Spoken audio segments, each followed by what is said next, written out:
السلام عليكم ورحمة الله وبركاته. النهاردة هنشوف مع بعض ازاي ننظف الغسالة غسالة الملابس اللي بتتملي من الامام او اللي فتحتها من الامام. طبعا احنا عارفين كلنا ان ساعات الغسالة من كتر الغسيل بتعمل معايا بقع زي ما احنا شايفين في الادراج كده اهو من المساحيق، ومهما حطيتي مساحيق وحاولت تنضفي ما بتنضفش معاكي. هنعمل ايه؟ انا عندي مكونين هجيبهم وهنشوف ازاي هنستعملهم في تنظيف الغسالة وازاي بعد ما تنضف هيبقى شكلها. خليكم معايا، هجهز المكونين وهنشوف مع بعض. دلوقتي انا اهم مكونين عندي هنضف بيهم الغسالة البيكنج صودا والخل.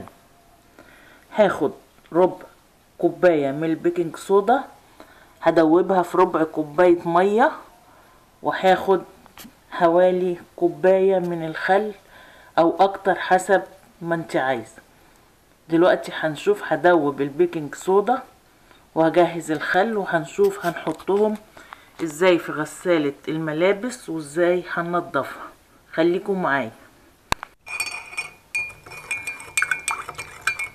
دلوقتي انا دوبت البيكنج صودا في المية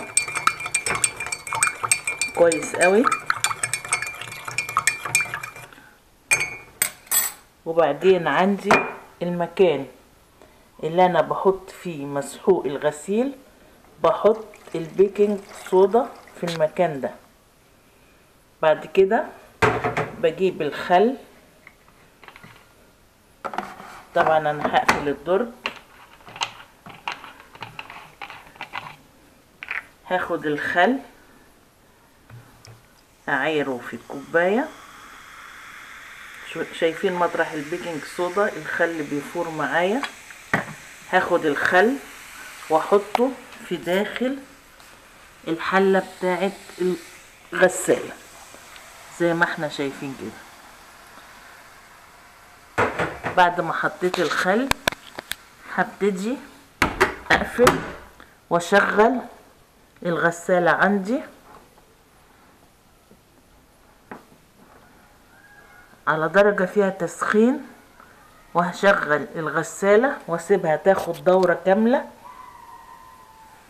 بالمكونين اللي انا حطيتهم دول. وبعدين بعد ما تخلص هبتدي انضفها من بره معاكم، او اثناء ما هي شغالة ممكن انضفها معاكم من بره. خليكم معايا. تاني حاجة هعملها هنضف الغسالة من بره. عندي شوية مية هحط عليهم شوية صابون بتاع المواعين السائل، وعندي سبونج هبتدي اغسل من بره الغسالة بتاعتي، وهنشوف شكلها بعد ما اغسلها هيبقى عامل ازاي. زي ما احنا شايفين كده هبتدي انضف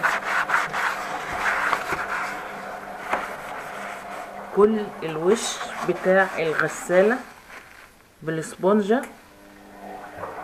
بالمية والصابون، وهنتظر لغاية ما انضفه كويس قوي وهوريكم شكله بعد ما انضفه. خليكم معايا.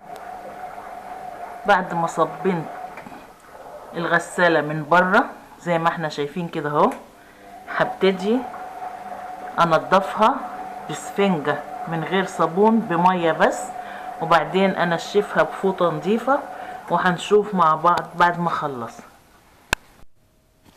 طبعا اخر حاجة زي ما احنا شايفين تنظيف الفلتر ونطلع منه اي حاجات متراكمة، وده بيساعد على ان الغسالة ما تتسدش معايا. دلوقتي انا خلصت غسيل الغسالة وتنظيفها، وزي ما احنا شايفين الادراج بقت تلمع بعد ما كان المسحوق لازق فيها ومديها لون مش حلو. كل الغسالة من بره بقت بتلمع ونظيفة، غير الريحة. لما بفتح الغسالة الريحة بتاعتها جميلة جميلة جدا.